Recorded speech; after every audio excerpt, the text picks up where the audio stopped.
예, 클럽 버닝썬 사건 끝을 모르고 일파만파 계속 커져가고 있습니다. 클럽 성폭력 문제가 제기가 됐고요. 마약 유통 문제가 나오더니 그 과정에서 정준영 씨 카톡이 등장하면서 불법 동영상 촬영, 유포한 문제 이런 연예인들 줄줄이 소환이 됐고 그 과정에서 마약 수사는 더 확대가 되면서 재벌 3세들 연예인 마약 스캔들로까지 고구마 줄기처럼 드러나고 있죠. 참 우리 사회의 어두운 민낯을 매일매일 확인하는 요즘입니다. 그런데 이 커다란 파장의 시작은 버닝썬에서 벌어졌던 단순 폭행 사건이었던 거 여러분 기억하세요? 한 남성의 신고가 그리고 그 뒤에 끈질긴 문제 제기가 이 모든 사건의 발단이었습니다.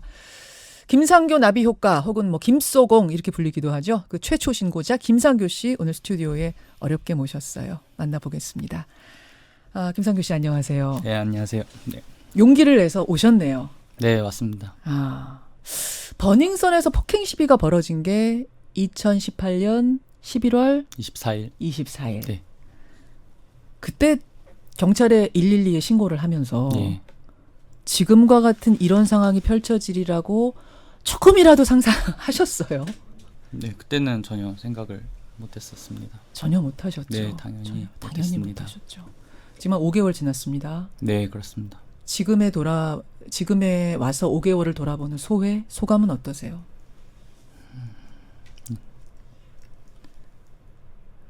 되게 타이트했습니다. 그냥 타이트했습니다. 타이트했다? 네, 되게 타이트했습니다. 여러 가지 의미가 있을 것 같아요. 하루하루가 빡빡했다는 의미로도 들리고 타이트했다는 게 뭘까요? 그러니까 문제는 너무나 많고 제가 이제 문제에 대해서 많이 듣기도 했는데 이제 이거를 해결을 하기 위해서 개인이 감당을 해내기 위해서는 진짜 이 시간 안에 증거에 대해서 수집하는 기간도 있어야 되고 이제 밝혀야 되는 그 기간도 어느 정도 있습니다. 있고 그 증인들도 제가 좀 모셔야 되고 그렇죠. 제보자들, 피해자들 그리고 법적으로 제가 밝혀야 될 것들 그리고 언론에 알려야 될 것들 그래서 시간적으로도 그렇고 그래서 진짜 그런 거에 타이트한 정신없이. 네, 그냥 되게 물리적으로 타이트하고 정신없이 지냈다. 네, 그렇습니다. 그럼 아직 어때요 저때요라고 감정적인 표현을 하기에도 너무 바쁘군요 하루하루가. 네, 아직은 그런 거에 대해서 좀 처음에 김상교 씨가요 문제 제기를 한 건 경찰과의 유착 의혹이었어요. 경찰과 클럽의 유착 의혹. 아니 내가 피해자라고 경찰에 신고를 했는데 경찰은 나를 가해자 취급하더라. 네. 왜 그랬는지 알 수 없다. 여기서부터 문제 제기하신 거잖아요. 예, 맞습니다. 근데 처음에는 아무도 귀담아 들어주지 않았죠. SNS에 글 올렸을 때. 네, 맞습니다. 예. 그 SNS에다가 문제 제기하고 공허하게 외친 게 몇 개월이나 됐죠? 얼마나 됐죠? 그게 11월 24일이고 네, 오늘이 4월 9일이니까 5개월 가량. 언론에서 그래도 관심 가져주기 시작한 건 한 1월부터죠. 1월 중순? 1월 28일에 MBC 처음 첫 보도. 보도가 나갔습니다. 맞습니다. 네. 1월 28일 첫 보도 저희가 1월 30일 예, 맞습니다. 직격 인터뷰는 처음 한 거였어요. 그러다가 이제 인터넷을 중심으로 소문이 퍼져나가기 시작하고 저희 같은 언론사들이 취재를 하고 그 과정에서 폭로나 협박, 회유 이런 건 폭로에 대한 협박, 회유 이런 건 없었습니까? 그런 거는 많이 있었습니다. 있었어요. 네. 어떤 식으로요? 일단은 고소가 들어왔고요. 버닝썬 측에서 혹은 그쪽에서 나도 김상교로부터 나도 성추행 당했다 이런 고소도 막 들어왔던 그런 걸로 것도 제가 기억해요. 그런 게 있었고 협박도 있었고 협박은 어떤 거였습니까? 이건 한번 제가 인터넷에는 이제 한번 알렸었는데 저희 어머니께 찾아와가지고 이제 이렇게 협박이 있었다고 저는 어머니께 들었거든요. 제가 1월 28일 그 첫 보도가 나가고 이제 다음날 이제 어머니께서 저한테 고생 많았다 그동안 제가 준비하는 과정들을 봐왔고 제 의지를 보셨으니까 어머니는 이제 만류를 하지 않으셨는데 오히려 이제 해야 된다 지지를 하셨었죠. 근데 이제 딱 보도가 나가고 이제 어머니께서 저한테 그동안 고생 많았다. 이제 12월에 사실 이제 좀 깡패 같은 사람들이 찾아와서 당신 아들이 잘못을 했으니 합의를 해라라고 이제 그렇게 얘기를 하셨었대요. 그래서 저는 이제 그거를 이제 어머니께 들었을 때 굉장히 무거웠죠. 마음이 더. 아니 그러니까 12월에 어머니한테 깡패 같은 사람들이 찾아와서 그러니까 어머니 느끼시기죠. 네, 누군지는 모르고요. 집으로 찾아왔답니까? 그거는 좀 말씀드리기 좀 곤란하고요. 그래서 어머니한테 근데 이제 뭐 밝혀지지 않은 곳인데 어머니한테 찾아오셨고 밝혀지지 않은 곳으로 어딘지 대단한 곳은 아닌데 이제 어머니가 생활하는 반경 안에 오셨던 어떻게 분이시고. 귀신같이 알고 찾아와가지고는 네, 협박을 했고 근데 네. 어머니가 아들이 걱정할까봐 얘기를 안 하셨던 거군요. 언론에 보도가 될 때까지는. 네, 그렇죠. 그런 일도 있었고 또 네. 기억나는 일이 있습니까? 그냥 항상 좀 겁이 났죠, 사실은. 겁이 났고 얘기를 통해서 들었어요. 왜냐면 이제 제 그쪽 뭔가 제가 어떻게 보면은 큰 집단이었어요. 저한테는. 저는 개인이고 이제 그쪽은 이제 저한테는 큰 집단이었는데 건너서 계속 들려왔죠.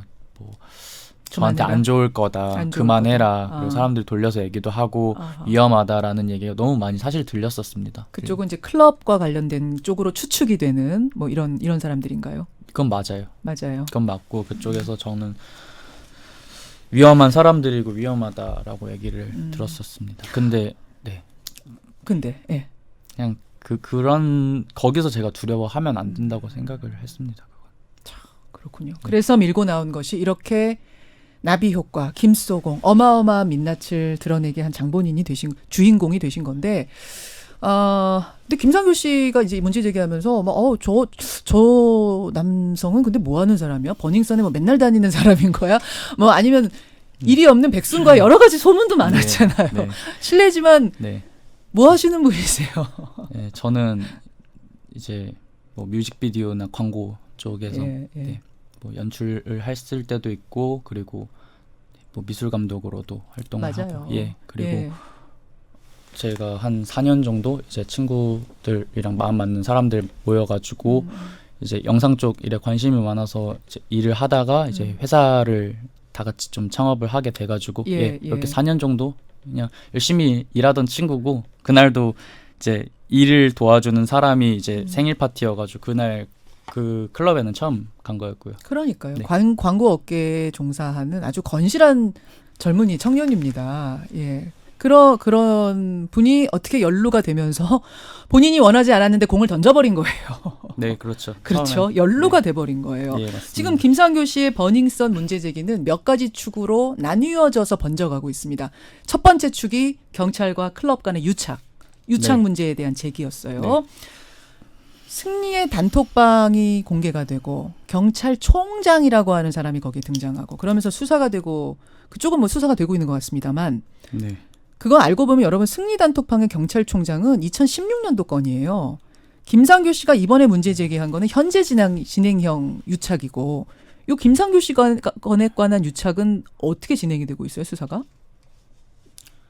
그거에 대한 얘기는 제가 좀 이렇게 자세히 듣지는 못했습니다. 사실 자세히 듣지는 못했고 저도 제가 제일 원하는 거는 그 부분에 대한 것이고 사실 뉴스도 언론을 통해서 현 경찰관들에 대한 작년에 발생했던 유착들이 이제 보도가 됐고 저도 언론을 통해서 잘 알고 있습니다. 잘 알기도 하고 이제 그런 거에 대해서 좀 해결을 해야 되지 않냐라고 많은 사람들이 얘기를 하는데 그런 거에 대한 저는 내부에 있으니까 잘 알아야 되는데 좀 들리지는 않습니다. 아니 김상규 씨도 가서 지금 막 조사도 받고 수사도 받고 이러고 있는데 어떻게 되는지를 잘 모르겠다. 네. 수사가 되고 있긴 해요. 현재형 유착?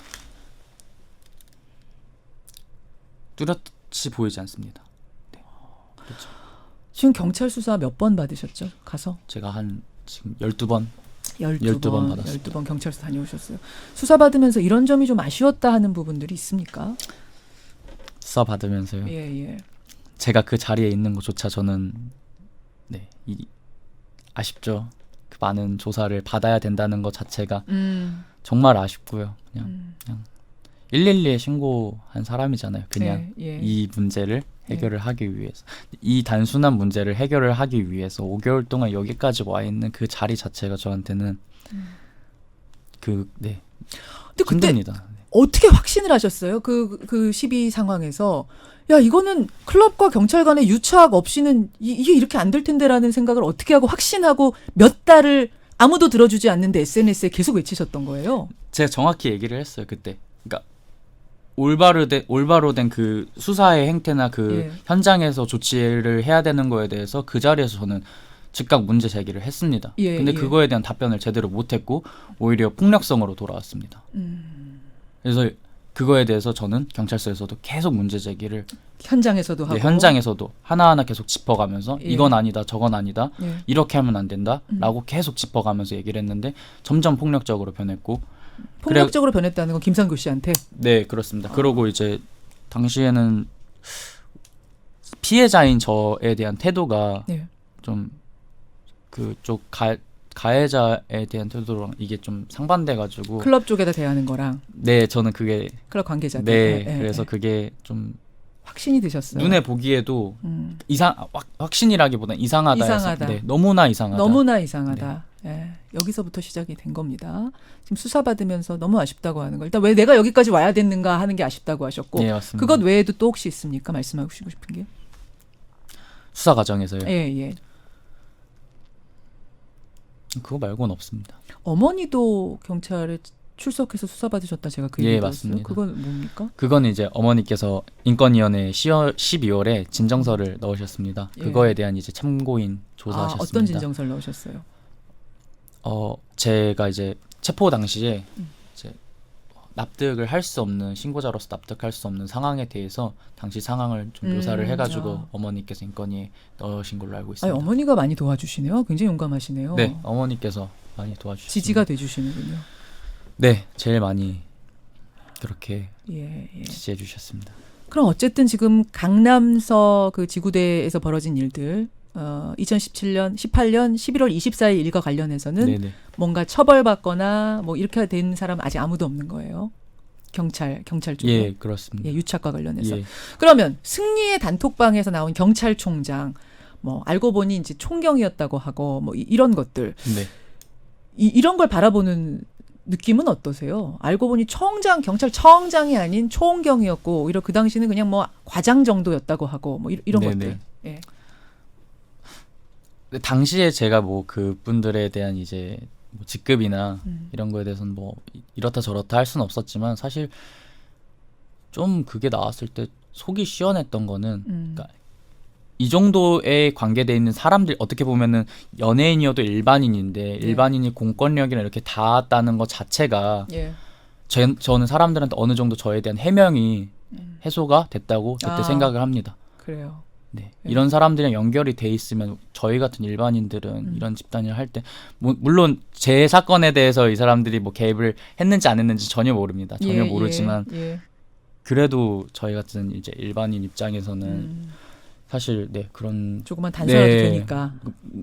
문제라고 생각을 듭니다. 알겠습니다. 네, 예, 여러분 지금 김상규 씨 만나고 있습니다. 버닝썬 첫 번째 공을 쏘아 올린 사람이죠. 예, 그 폭행 사건을 신고만 하는데 그친 게 아니라 이건 클럽과 경찰과의 유착이 의심된다라고 끊임없이 외쳤던 그 주인공. 자, 경찰과의 유착 하나가 있고 또 하나는 네. 또 하나의 큰 축은 마약 유통 문제예요. 예 맞습니다. 뭐 더 크게 보자면 마약과 성폭행 문제인데 네네. SNS에다가 버닝썬 문제 제기를 한 후에 제보들이 네 맞습니다. 상당히 많이 들어왔던 네. 걸로 저희와 1월 30일 인터뷰 하실 때도 네. 사실 저희 취재진한테는 저희 스태프들한테 말씀을 하셨어요. 제보가 굉장히 많이 들어왔어요. 근데 저희도 그렇고 김상규 씨도 그렇고 더 확인이 안 됐기 때문에 과감하게 제보를 말을 못했어요. 그때는. 그렇죠? 네. 근데 지금 그게 하나둘 다 사실로 네. VIP룸에서 벌어진 일들 뭐 물뽕 얘기 다 사실로 드러나고 있는 상황. 예 그렇죠. 이제는 말씀하실 수 있습니다. 어떤 제보들이 그렇게 쏟아져 들어왔고 들어오고 있습니까? 일단은 약물에 의한 성폭행. 네. 그게 초기부터 들어왔어요. 그 얘기가. 물뽕 성폭행. 네 12월에 그때 처음 알았어요. 아. 그걸 알고 나서 이제 제가 이게 단순한 사건이 아니고 이게 뭔가 유착의 고리가 그리고 이 시스템이 보이는 겁니다. 얘기들 제보자도 나타났고 예. 피해자도 나타났는데 예. 이 사람들의 얘기를 들어보고 조각들을 이어봤었을 때 예. 이 연결고리들이 보이는 겁니다. 보여가지고 이걸 혼자 밝혀내기도 힘들 것 예, 같고 예. 하루아침에 밝혀내기도 힘들 것 같다. 근데 제가 그 사실을 12월에 알았는데 예. 12월부터 이제 1월 28일까지 준비를 한 거죠. 네. 한 달가량 이제 잠깐 12월에 원래 인터넷 기사가 나갔었어요. 예, 예. 일요 시사에서 이제 아, 기사가 나갔었는데 그 뒤에 이제 그거에 대해서 더 깊게 알고 나서 준비를 더 해서 그때 들어왔던 제보들 여러 가지 중에 제일 기억에 남는 건 어떤 겁니까? 저는 약물성 폭행. 약물성 피해자의 제보였습니까? 예, 맞습니다. 뭐라고 그 피해자는 하소연하시던가요? 기억을 잃으셨었고요. 네. 그 클럽에 갔는데 본인이 술을 잘 드신대요. 근데 이제 그 클럽에 갔는데 뭐 술 외국인이 준 술 몇 잔을 먹고 기억을 잃었고 외국인이 준 걸 마셨대요. 네, 맞습니다. 그분은 몇 잔에 몇 잔에. 네, 따로 페트병에 담긴 이제 그런 걸 먹고 기억을 잃었고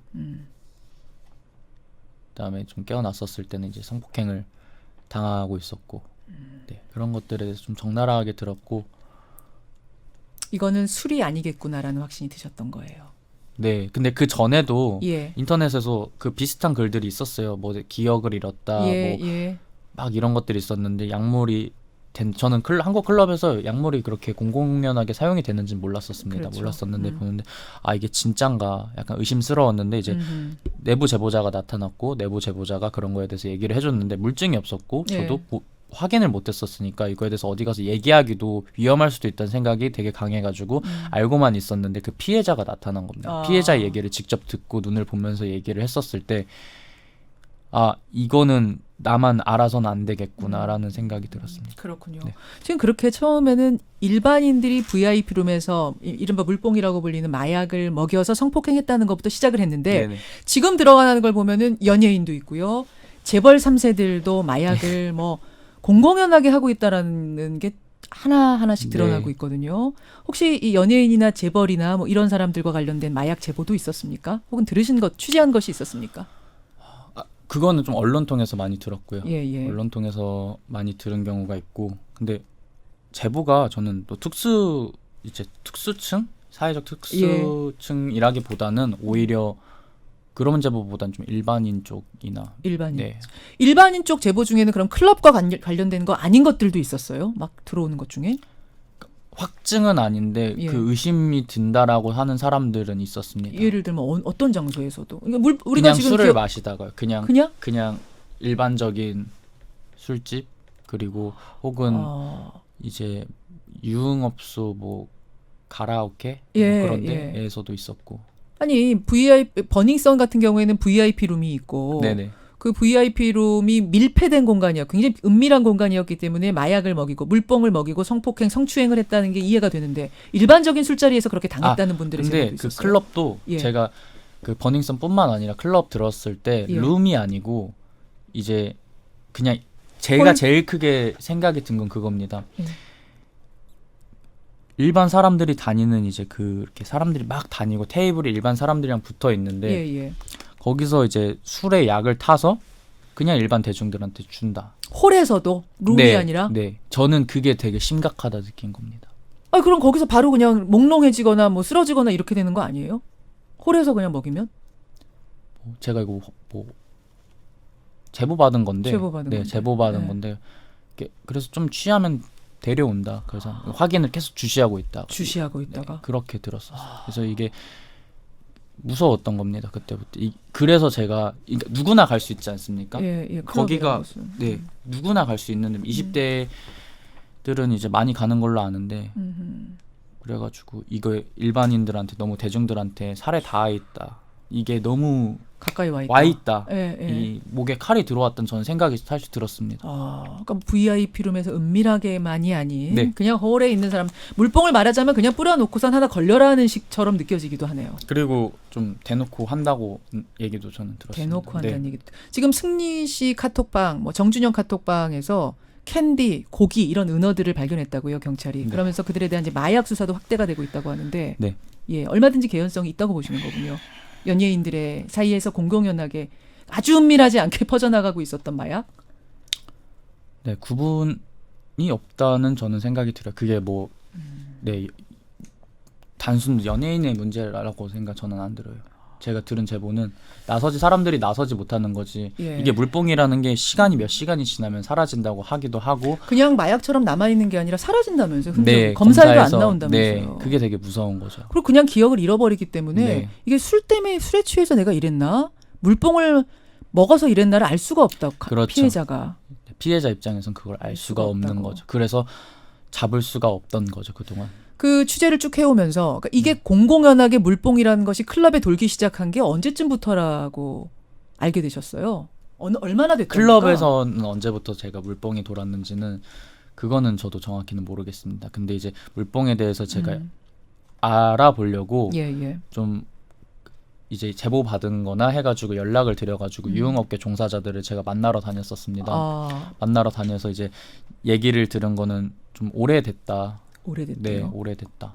2000년대 한 중반 쯤부터는 아는 사람은 알고 있는 사실인데 라는 얘기를 했었고, 그거를 왜 이제 와서 다 아는 사실인데 들추냐 이렇게 얘기. 다 아는 사실인데 우리 그들만의 사이에서. 세계일 수도 있겠죠. 그들만의 야. 사회에서. 근데 저는 그게 너무 충격적이었던 거죠. 와, 아까 이 물뽕이랑 2000년대 초반이면 지금이 2019년인데 10년이 훨씬 넘었다는 이야기인데 그들 네. 사이에서 너무나 공공연한 네. 건데 왜 이렇게 이제 와서 사회가 들쑥들쑥 하는지 모르겠다. 네. 사회가 아니고 왜 왜 김상교 너가 씨가 왜 그거를 들추려고 왜 하냐. 들추려고 네. 하냐? 근데 단순하거든요. 저는 몰랐어요. 그리고 대중들은 모르고 있거든요. 그렇죠. 네. 그렇죠. 지금 왜 들추려고 하느냐? 김상교 씨, 당신 기자야? 당신이 경찰이야? 당신이 뭔데 왜 들추려고 해? 왜 제보받고 다녀? 라는 이야기를 들으면서 지금 몇 개월을 네. 추적을 해오신 거예요. 그럼 11월 24일 이전의 김상교와 이후의 김상교는 뭐 많이 변했겠어요? 좀 더. 네. 지금 웃으면서 김상교 씨가 말씀하시는데 네. 웃음이 너무 씁쓸해 보여요, 김상교 네, 씨. 약간 어떻게 달라졌어요, 본인은? 그 전에는 11월 24일 전에는 그냥 제가 하고 싶은 뭔가 일과 행동과 생각을 하면서 살았다 하면은 예. 네, 그 이후에는 이제 뭐 사회의 어두운 면들을 좀 알아가게 되면서 지금은 좀 짚고 가야겠다라는 생각에 네, 좀 책임감을 갖고 행동을 하죠. 그거에 대해서는. 네. 지금 실례지만 나이가 저 올해 29. 29, 20대 청년입니다. 예, 20대 청년이에요. 근데 이렇게 처음부터 이름 공개하셨고 네, 맞습니다. 저 1월 30일 인터뷰할 때도 이름 그냥 공개하셨잖아요. 심지어 얼굴도 공개하시고 네. 이거 개인적으로 좀 어려워지지 않겠습니까? 후회하진 않으세요? 다 공개하고 이렇게 가는 거? 네, 후회 안 합니다. 그거는 그러니까 저는 딱 중요한 건 있습니다. 약간 아쉬운 거는 예. 저는 제 그 삶에 대한 좀 사생활이나 그 프라이버시는 되게 좀 존중받고 싶고 그렇게 예. 살던 사람인데 예. 그게 좀 많잖아요. 알려진 게 좀 아쉽긴 하지만 그래도 제가 좀 사회적으로 문제라고 좀 오랫동안 생각이 들었던 거는 특히 한국 사회에서는 피해자나 이제 제보자들이 좀 숨어야 되고 움츠려들고 네, 모자이크 맞아요. 처리해야 되고 모자이크 처리. 음성 변조해야 되고 뭔가 잘못한 사람이 저 사람인 것처럼 되는 게 좀 불편함을 느꼈었습니다. 예. 그래가지고 제가 그런 거에 좀 당당하고 싶었어요. 당당해가지고 뭐 가능할진 모르겠지만 좋은 선례가 됐었으면 좋겠다라는 생각이 있습니다. 지금 막 길거리 다니면 사람들이 알아보지 않아요? 가끔. 가끔. 네. 불편하진 않으세요? 뭐라고 하세요? 그 가끔 만나는 분들이. 그냥 이렇게 얘기하시는데 그냥 괜찮습니다. 네, 많이 밖에 안 나다녀서. 옆에서 보니까 이제 순수한 청년입니다. 예, 참 어려운 일을 짊어지고 여기까지 끌고 온 건데 앞으로도 갈 길이 많습니다. 경찰과 검찰 이 의혹만은 제발 분명하게 수사해 주십시오. 정리해 주십시오. 끝으로 방송을 통해서 말씀하고 싶으신 게 있다면? 저는 뭐 아는 사람만 안다는 오랫동안 그 자행되었다는 이제 약물 그리고 약물에 의한 성폭행 예. 대중들한테까지 닿았습니다. 그거에 대해서는 좀 확실히 잡아주셨으면 좋겠습니다. 예. 이제라도. 이제라도. 그리고 그 안에서 유착이 있었다 하면은 좀 이번에는 확실히 올바르게 붙잡고 원래 그 올바르게 돌아가야 될 좀 공공기관 그리고 수사기관의 형태로 돌아갔으면 하는 바람입니다. 저는. 제일 윗선까지 제대로 수사가 다 돼야 될 텐데 라는 생각도 하시죠? 뭐 어느 선인지는 저는 모르겠습니다. 예. 모르지만 그래도 이제 문제가 돼 있는 부분들에서는 네. 진짜 다 확실히 바로 잡혀야 된다 그렇죠. 생각이 듭니다. 아니 클럽 쪽도 그렇고 네. 지금 정말 중요한 그 윗선들은 혹시 빠져나가는 것처럼 보이거나 그러진 않아요 수사 과정에서 이번 건과 관련 이 버닝썬 건과 관련해서 그런 기미는 안 보여요. 그런 거에 대해서 제가 판단을 하기는 네. 좀 어려운 부분 같습니다. 알겠습니다. 예, 김상규 씨. 사실은 이름 밝히는 것도 저는 쉽지 않은 일일 거라고 생각했는데 오늘 유튜브 김현정의 뉴스쇼 화면에 얼굴까지 공개하면서 나와서 이야기하겠다 해주신 이 용기에 감사드리고요. 김상규 씨 뭐 평범한 일반인입니다. 네, 맞습니다. 우리의 바람이 김상규 씨의 바람인 거죠. 김상규 씨의 바람이 우리의 바람인 거고 철저하게 수사를 해서 드러나는 모든 것들 수사하고 털고 사회가 더 바른 쪽으로 가기를 간절히 같이 바라겠습니다. 김상규 씨 감사드리고요. 저희 유튜브로 댓글쇼라고 또 있어요. 네. 조금 더 편안하게 뒷이야기를 할 수 있는 시간 한 10분 내주실 수 있으시겠어요? 네, 괜찮습니다. 예, 끝나고 나서 댓글쇼까지 함께 하죠. 오늘 고맙습니다. 네, 감사합니다. 김상규 씨였습니다. 김현정의 뉴스쇼는 청취자 여러분의 참여로 이루어집니다. 트위터, 페이스북, 레인보우 게시판, 그리고 단문 50원, 장문 100원의 유료 문자 샵 1212, 우물정 1212 통해 참여하실 수 있습니다. 김현정의 뉴스쇼, 여러분과 함께 만듭니다.